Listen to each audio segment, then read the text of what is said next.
Marius. Auch die Friede Gottes von dir und war an uns mit sein.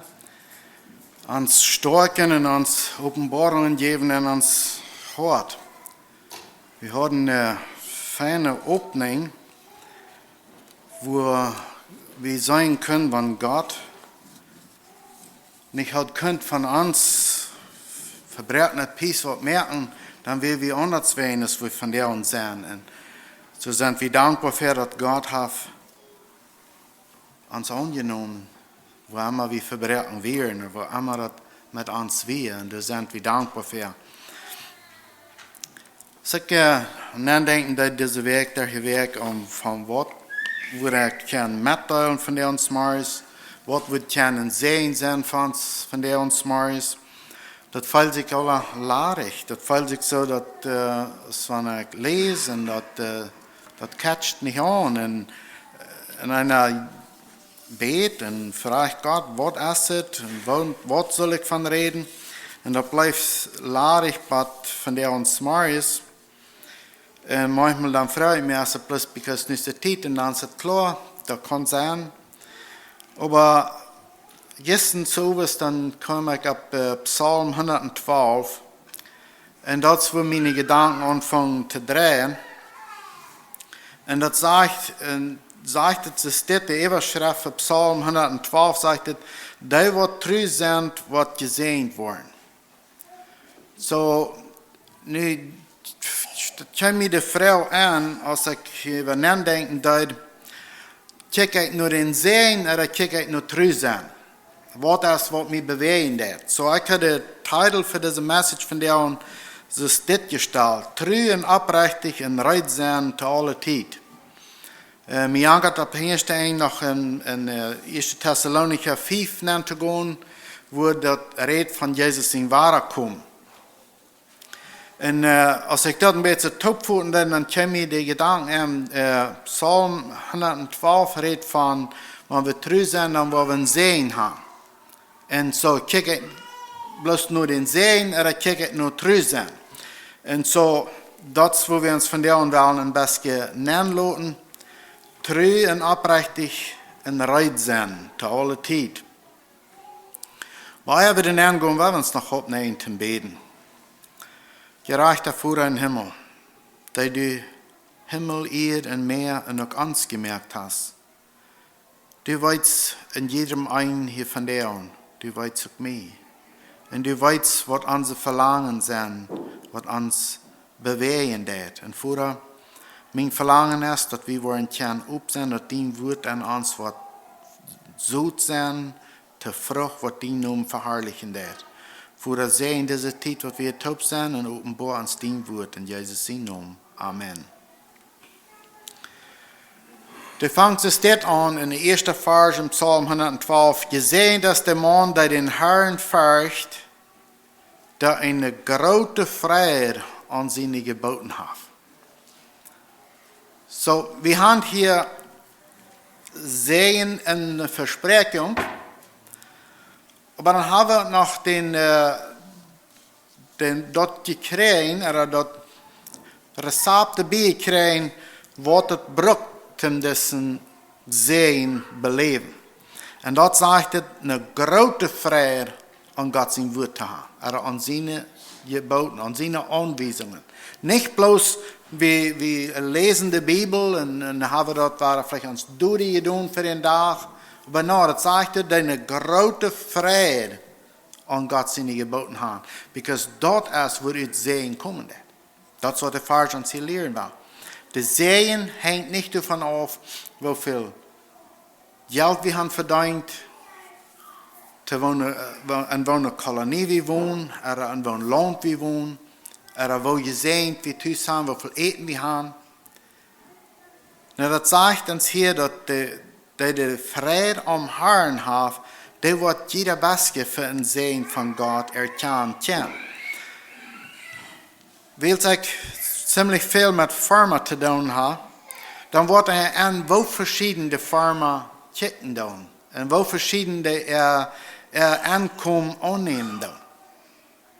Einer, der hat eine feine Arend gekriegt, en die freut sich dazu und ist ganz frei zu sein, ich habe whatever Buschel zum Acker gekriegt und dort ist mehr, als ich vielmals gedacht habe, dass ich würde kriegen, ich habe bloß eine gute Ernte gekriegt. Die nächste Farmer hat krank so viel gekriegt, aber der hat sich das gewünscht, dass wir 55 geben und es steht 50 und er hat eine Missernte gekriegt. Und als ob er noch gut übergeblieben bei seiner Farm.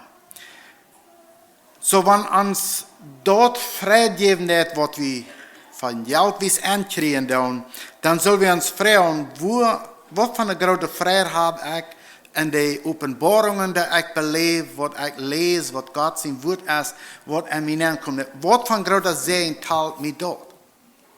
Wenn das bloß dann ein großer Segen ist, wenn ich keine feine Ernte kriege und ich kann ein bisschen mehr kriegen, als ich expected habe, wenn ich bloß dann fühle, dass ich gesegnet bin, dann habe ich something missing in Psalm 112 noch. Vers 2 sagt, die wird gewollt genug kommen haben im Land, haben, den abreiche Mann sie genug kommen wollen, gesegnet sein. So hier heißt das die Abreiche, die wollen eine gesegnete Nachkommenschaft haben. Nicht die, die sie gedacht hatten, dass sie würden 55 Büschel zum Acker kriegen und aber nur 53 gekriegt haben und eine Missernte gekriegt haben. Während die, 50 gekriegt haben und sagen, ich habe fein Geld gemerkt das Jahr. Da merkt so ein Unterschied, wo wir an die Dinge anchecken da. Was ist, was uns in Sehen merken das? Oder uns so voll, dass wir gesegnet sind. In deren Leben hat er das auch wahre erfahren, dass die Segnungen, wenn er die Physik teilt und Physik anschreiben wird und dann kijkt, dass einer wird gesegnet sein, dass die Segnungen weniger wird sein. Oder dass die weniger verschlungen werden. Aber wenn einer die Segnungen rückgeben wird und nicht Physik beholen will, dann auf einmal dann sind kleinere Segnungen und viel größere Segen für ihn persönlich, als wenn das gerade ankommen ist, oder mehr Geld, oder was immer das alles ist. Vers 3 sagte, der Herr dort im Haus reich und ewig und seine Gerechtigkeit hat kein Ende. Gerechtigkeit ist das Ziel. Wir sind aufrichtig, wir sind treu mit dort, was Gott uns anvertraut hat. Für den Abbrechen wird es sogar im düsteren Tag, er ist leiftulich, mitleidend und gerecht. Even wenn het ram ook düster zit. Oder wenn het ook so zit, ich weiß nicht, wo der war, hier rüt wat gewoon in dieser Situation, wo ich sein Namen gekommen, ich weiß nicht, wo ich der rüt war. Aber es sagt hier, der wird aufrichtig sein, even wenn es ram düster scheint, der kann noch an dort, war rütje in dem Haaren und Heiwort, der Tag mehr. Even wenn ich nicht weit will. Vers 5 sagt, wer mitleidend ist in Gieren uitlied.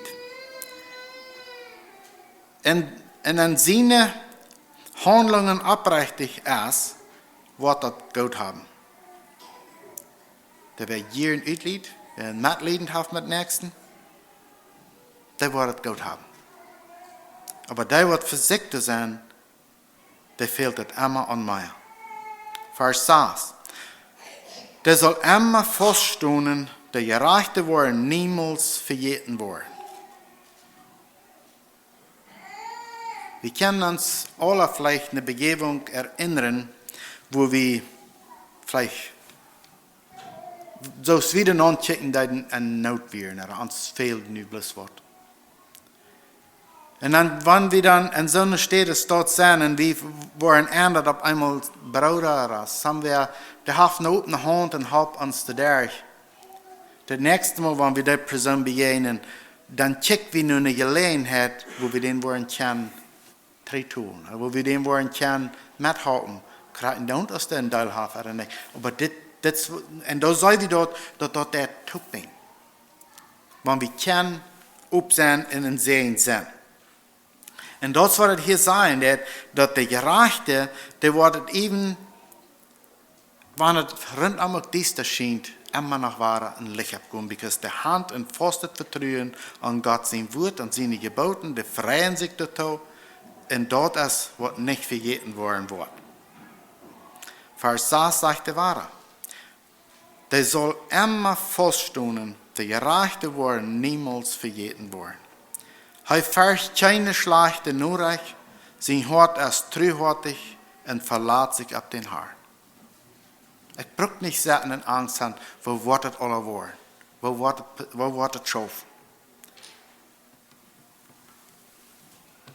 Die, die wie Kinder haben, die abgewaschen sind, wenn die dann so Teenagers sind oder so, dann, wenn die anfangen zu fahren oder einer schackte, dann fällt sich das manchmal so einer Dürtenbaske, wo wird es schaffen?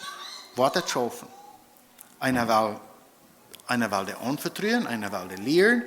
Und dann braucht sich das manchmal.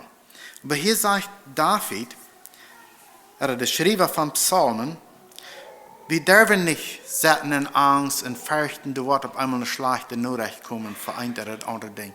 Nein, wir dürfen nicht. Wir sind geladen, vertrauen an den Herrn und er wird das Reich ausführen. Sein Hort ist getrost und fürchtet sich nicht, weil es endlich wird er über seine Feinde gewinnen.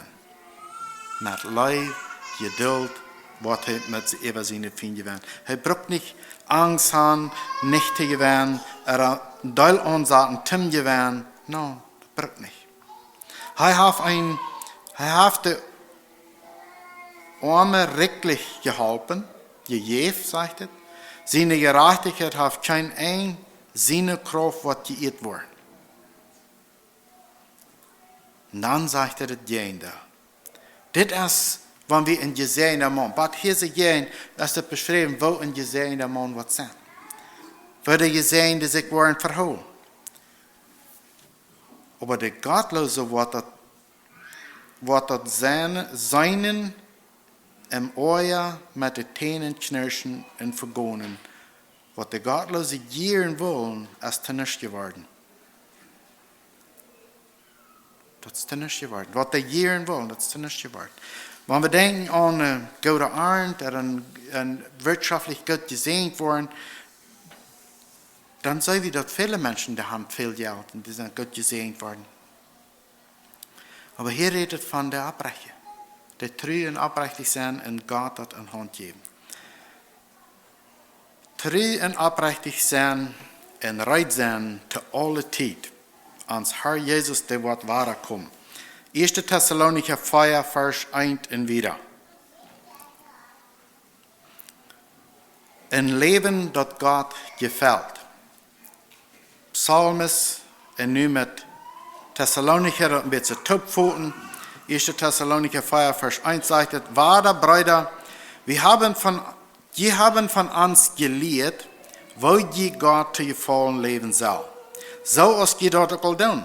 Nu Frau, wie jünt und merken jünt in den Herrn Jesus Maut, dass je durch ihn noch einmal tun. So Paulus versucht hier zu sagen, dass so gut, dass wir am Weg sind, im Glauben, wachsen und wiederkommen, dann sagt er, und ich würde mit Mutter sprechen, siegt noch ein bisschen wiederzukommen. Die sind noch nicht ganz gegraduated von das, du hast noch ein bisschen Ruhm zum Wachsen. Die können noch lehren lassen von Gott sein Will, von Gott sein Wort, von seinen Geboten. Dat je door aan worden toenemen. Ik weet, je doen alle goed. En ik zeg hier een beetje nadenken en dacht ik aan ons als verzameling hier. Ik glaube, wir alle würden sagen, wir doen gut. Wir doen ons meeligstes. Aber Paulus, dat ons Mutter sprechen, dat du aan bloß noch toenemen. Wenn wir das nu würden anfangen, ein bisschen hineinzubringen, und wir würden uns selbst fragen, sind da auf einmal noch Wege, wo ich persönlich noch gerne ein bisschen teilnehmen an meinem christlichen Weg, meinem christlichen Wandel, meinem Glauben, meinem Bibellesen, meine Gemeinschaft mit Menschen? Würden da auf einmal doch noch Wege sein? Nur allem, was Paulus hier versucht zu schreiben, dann versteht sich mir das so, wenn wir zum Glauben gekommen sind, dann haben wir immer noch Raum, Jesus ähnlicher zu werden. Und dort ist sein Verlangen. Vers 2 sagt er, je weiten, was wir durch den Herrn Jesus angeordnet haben. Gott sein Willen ist das, dass je heilig leben, dass je von alle Hörerie frei haben. Hier kommt aber, das sagt uns hier nicht, und das ist falsch, aber hier kommt aber an unsere Gedanken an, wo rein sind wir. Und dann Vers 4 und 5 und 6 und 7, du das uns lehren, wo wir uns verhalten sollen in der Reinheit. Und dann in Vers 8, oder Vers 7, erstmal sagt es, Gott hat uns nicht gewählt, rein zu sein, aber heilig. Er will, dass wir rein und heilig sind. Wer das verachten wird, veracht nicht Menschen, aber Gott, der uns seinen heiligen Geist gegeben hat. So diese Reinheit, wer du nicht Acht abgeben wird, der wird Gott seinen Weg verachten. Nicht uns selbst oder der Umgebung, aber der wird Gott seinen Weg verachten. Und dann in Vers 9 sagt er, was der Leib einer zum anderen anbelangt, durch Überbrück wie jünt nicht schreiben, weil Gott selbst jünt gelehrt hat, einander Gott zu sein. So wahr, können wir uns jetzt fragen, das Part, was wir uns hier nicht gelesen haben, das ist so, wo wir ein Leben tun, wo wir uns ein Practicen tun, und das weit wie, dass wir uns einander Gott sein, und dass wir, probieren wir auch immer Fleet anzuwenden, und Paulus sagt, bis Mut zu sprechen, das ist something we can wissen. Vers 10. Und die sind alle Glaubensgeschwister in Mazedonien gut, aber wir wollen ihnen Mut merken, durch ein nach Tod zu nehmen. So, das ist gleich schlecht, was ihr tun, aber das noch mehr. Das mehr Fleet anwenden an das. Du hast noch Ruhm zum Proben. Lot dort eine Ehrensache für ihn worden, dass die still und ruhig leben, dass ein jeder sich um seine Sache kümmert und so arbeitet, als wir ihn dort gelehrt haben. Die Welt soll ihn abbrechen Leben sein und dass sie von keinen abhängig sind. Ich kann das nicht mehr, das was wir annehmen, der Arndt, was wir gekriegt haben. Wir haben 55 Büschel gekriegt, dann können wir auch sagen, dass wir 55 gekriegt haben und wir sind gesegnet worden. Und wenn wir aber mal ab 55 gerechnet haben und 53 oder 52 gekriegt haben, dann haben wir nicht futzende Missarn gekriegt, because dadurch Büschel zum Ackerig zum Kasten betonen. Wir haben noch was gewonnen. Aber was will Paulus uns hier versegnen zu lehren? Wenn uns Paycheck $2000 alle 2 Werk ist und wir haben 2200 verbrucht, dann weit wie der fehlt wird. Er will uns hier versegnen, ein abbrechendes Leben, abbrechendes Wandel zu leben, dort, wo immer wir ans Paycheck haben, dass dort auch noch was so sein, dass dort was zu reden, dass wir nicht dürfen gehen, nur irgendwas fragen, aber so als wie ein Psalmes losen, dass wir wirklich haben, was geben. Und dass wir sind nicht für das Kart, wenn das nicht so viel gegeben hat, als wir uns würden haben, hat geteilt. Man all das versucht uns zu lernen, dass wir ein reines Leben leben, dass wir aufrichtig sind und dass die Welt das wird sein, dass uns aufrichtig Leben wird zu vertrauen ist. Und dann dreht dort wieder von 13 Versen und sagt, man all das, weil wir aber an denken, dass Jesus, den wir uns anvertraut haben, der wird wahrer kommen. Und dass wir wollen reich sein. Vers 13 sagt er, Brüder, wir wollen die nicht in Anklagen lassen, über die all gestorben sind, und dass die nicht trüren brauchen, so als die keine Hoffnung nicht haben. So, die don't know Gott im Glauben, so ist ein Anfang von das Kapitel lehren, dass die don't know Gott, was blieb dabei, der Tonehmen, der das Beter, aufgehen zu an. Und dann sagt er, und die wird gestorben sein, und die im Glauben wären, die wollen wir treffen noch. Das sagt er nicht gerade mit der Wir, aber der ersten Hoop nicht. Wir dürfen nicht wundern, was es alle, die im Glauben gestorben sind, der hat eine Hoop nicht. Weil wenn wir glauben, dass Jesus gestorben und von dort abgestanden ist, wird Gott durch den Herrn Jesus in mit Antop auch die nur sich nehmen, die angeschlossen sind. Das sei wir mit Jesus seine eigene Wert, dass wir, die durch Leben und bleiben, was der Herr weiterkommt, wollen die nicht vorabkommen, die angeschlossen sind. So, die wird im Glauben gelebt haben, für unsere Zeit, wo wir nicht damit bekannt gewesen, oder wo wir vielleicht sogar können von lesen, sagte, die wollen für uns im Himmel kommen. Oder dahin kommen, wo Jesus ist. Sagte, der Herr wird selbst vom Himmel raufkommen und laut sein, was passieren soll. Der höchste Engel wird raupen und Gott seine Person wird geblost werden. Dann werden die im Glauben an Christus seilig gestorben sind, zuerst abstehen. Dann, wo wir, die wir leben und geblieben sind, zugleich mit an auf der Wolke mitgenommen worden und unseren Herrn begegnen. Und dann, wo wir immer bei ihm sind, mit dieser Welt trösten ihren anderen. So, er hat uns versucht zu lernen, dass die Welt rum uns das soll sein, wo uns Wandel ist. Und wenn die Zeit ist, wird ewig sein.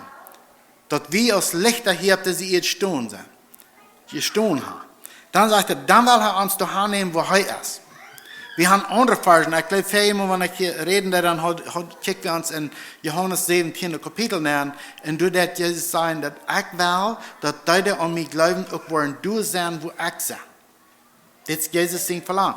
Paulus versucht, das hier ein bisschen rüberzuheben. Wenn wir hier auf diese Erde, aus dieser Lichter stehen, in Dachen, für die im Düsteren leben, dann sollen wir daran denken, dass wenn wir wollen festhalten im Glauben, wir wollen aufrichtig sein und wir wollen vertrauen, dass Jesus uns holen kann, dann wollen wir durch sein, wo er ist. Dann wird er uns an eine Wolken kommen hoch. Oder abwolken. Und so, in der Zeit, bei der Zeit, die wir hier auf dieser Erde leben, dann will er, dass wir, wenn wir uns Vers 12 noch einmal lesen, im 4. Kapitel, sagt er, die Welt soll ein abrechtes Leben sein, und dass die von keinen abhängig sind. Abrechtes Leben und reich sein, because Jesus kommt. Er will uns eine Sicht holen. Wenn wir Johannes 17 im Bett betrachten, dann, du weißt uns, dass Jesus hat ein Verlangen, weil ich an ihm bleiben da, habe ein Verlangen, dass ich auch wie ihm im Himmel sein. Nur Johannes 17 noch, nur das hier noch. Er wird kommen. Er wird uns hier nicht einmal lassen. Und wenn er noch nicht gekommen ist, bei mir in dem Leben hier bei ihr aufgerannt ist, und wir waren berufen worden, dann sagt er wird an mich und an die denken, dort in der Erde, oder wo immer wir sind angelegt worden. Oder wo immer unsere Soldaten sind. Er wird an uns denken. Er wird uns nicht vergessen. Und dann geht er wieder in Vers 4, Kapitel 5, Vers 1 sagt er, so liebe Brüder, über Zeit und Stunde, wann Jesus kommen wird, ist das nicht nötig, mehr zu schreiben. Wann eine Zeit das wird sein, wann Tag in der Weg oder wann Tag im Jahr, das ist gar nicht nötig, dass wir uns durch nennen lassen. Das fehlt nicht, uns durch nennen zu lassen. Sagt er, die weiten selbst Gott in Vers 2, dass den Herrn sein Tag so kommen wird als ein Stille in der Nacht, aber ganz einfach hast du nicht wollen abrechnen, so wird er kommen. Keiner weiß, wann das wird sein, aber so steht, was er kommt. So, du weißt, dass Paulus uns versucht, mal zu sprechen, dass wir reich sind zu aller Zeit. Und er sagt, wenn wir kicken dann im Psalm 112, oder hier in 1. Thessalonicher 4, das soll uns Wandel beweisen. Und dann sollen wir uns eifen, dass uns Wandel dort wird bewiesen, wenn der Tag kommt, dass wir hier durch sind, oder Jesus wird kommen, dass wir uns dort freien können. Reich sind zu aller Zeit. Vers 3 in Kapitel 5 sagt es, wenn die Menschen sagen wollen, alles ist ruhig und sicher, dann wird er verdorben plötzlich über ankommen, so als eine Weide über eine Früh kommt, ein Kind zur Welt bringt. Du wird das kein davon kommen geben. So, hier wird dort rüht, dass nicht alle wollen so reich sein wann Jesus wird kommen. Because es sagt, da wird eine Zeit sein, wo keiner mehr regnet, und dort sagt, da wird ein Verdorben sein. So, aber Jesus sieht vorher, dass er die Sinne will in ein Haus holen, dass er können bearmt sein. Wir wollten, dass Jesus wie bei Gott euer der Welt gemerkt wird, und dann wird er durch aus der Welt all so und so lang wir, und dann kommen wir hier nur residiert und offenbart sich uns, dort wo wir von der und glauben tun, wir glauben, dass er starb, wir glauben, dass er abstunden wird, und dass er das ewige Leben bringen wird, für all die und glauben. Und nu hat Paulus uns hier versucht zu erklären, dass es important ist, dass wir mit unserem Wandel dort beleben tun, die uns beobachten tun, dass wir erkennen können, dass wir an ein Leben in Gott glauben. Und dann in Vers 4 sagt er, aber je Brüder sind nicht von denen, die im düsteren leben, dass jeder Tag aus dem Stehler überfallen kann. So für uns wird das nicht so sein aus dem Stehler. Für uns wird das nicht so sein, oh, nicht erst in Verdorben gekommen. Das sagt uns hier, für uns wird das ein Tag sein, wo wir abgerechnet haben. Wenn wir nicht wollten, wo wir stehen, wenn wir nicht wollten, wo Tag das Jahr, oder wo ein Jahr, oder so noch 100 Jahre wird sein, oder 20, da wollten wir nicht. Paulus sagt, das ist nicht nötig, dass wir uns damit beschäftigen, sagen, das zu wann das wird sein. Er sagt uns aber, dass die nicht reut sind, für die wird das sein, aus einem Stehler, ein Dieb gekommen ist, hat Dinge mitgenommen und verdorben. Für uns sagt es, kann das nicht mal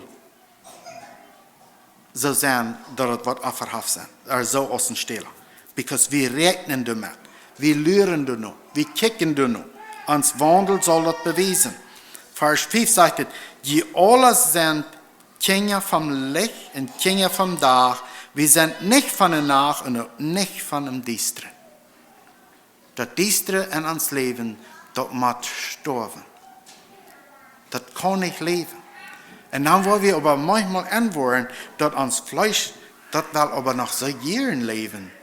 Und das will noch so Jahren ihre Verlangens ausgeführt haben. Und dann müssen wir fragen, ist das Sund, was vom Licht ist, oder ist das Sund, was von dem Düsteren ist? Vers 7, da sagt er noch ein bisschen mehr Einzelheiten, wo die Verschiedenheit was sein. Sagt er, die wird schlupen danach. Und die wird sich bedrängen sich danach. Aber weil es wie zum Tag gehören, weil wir klar denken, im Glauben, ein Leib aus dem Brastschild trauen, in der Hoffnung auf unsere Seiligkeit aus dem Schutz hauen. Das ist eine Hoffnung, wo wir verkehren. Dass der Tag kommt, dass Jesus wird kommen. Dass er aus dem Schutz hauen. Und Paulus hat uns hier Mutter sprechen, dass wir wollen klar denken können.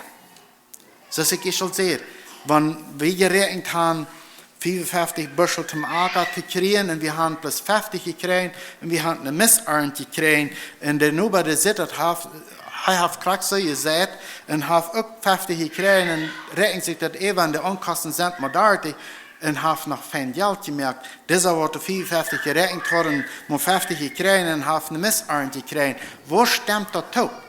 Paulus versucht het ons te erklären, zei dit moet toestemmen. Maar ik heb 30 gekregen, had nog niet een misarend gekregen, because dan kon ik nog alles afkloren. Paulus versucht, das so dicht beizubringen ans Nahen, dass jeder einer soll verstehen können, dass das soll abstimmen mit unserem Glauben. Uns Wandel, das soll abstimmen. Das ist nicht bloß, wir sind hier auf der Seite von Stolz genommen, was Jesus kommt und sagt, was wir tun haben, ist alles okay. No, sicher, heute vergibt alles, das hat wir in der Anleitung auch sehr klar. Was immer das bewahrst ist, hat das vergeben. Aber uns Wandel, der wird von der an Jesus glauben, der soll so sein, dass wenn die Menschen uns betrachten, die wollen das so finden, als es ist. Die wollen das sein, dass wir sind aufrichtig, wir sind treu. Wir wachen für den Tag, dass Jesus wird kommen und uns nicht holen. Gerade dann, wo unsere Arbeit ist. Als das schwierig und schmierig ist, oder als das rein in der Office ist, oder als das irgendwo besteht und stoffig ist, oder als das wo immer das ist. Aber du sollst wie schien aus diesen Lichter und uns zu freuen, dass Jesus der Wort kommt und der wird uns hier von dieser Erde wegholen. En dan in de 11e vers, dat zegt, ik zal 10 vielleicht ook nog lezen, 10 en 11. Sagt het, Jezus starb für uns, so dass wir nu, ob wir schlupen oder wacker sind, mit ihm tot leben können. Du wij merken durch unseren an der Maut und bütchen unseren an der ab, so als je dort auch doen. So Paulus der redet zu gläubigen Menschen, kriegt es auch von der anderen. Ich glaube meistens von uns sind gläubig. Und wir lernen. Paulus der diese Lied in Thessalonicher Mutter sprechen, dass das, was je doen, dat het so, dat het een grote ganzen wordt staan. We allemaal beobachten dat het wat kan en zijn zijn. Mag God je alle zegenen. Dank je.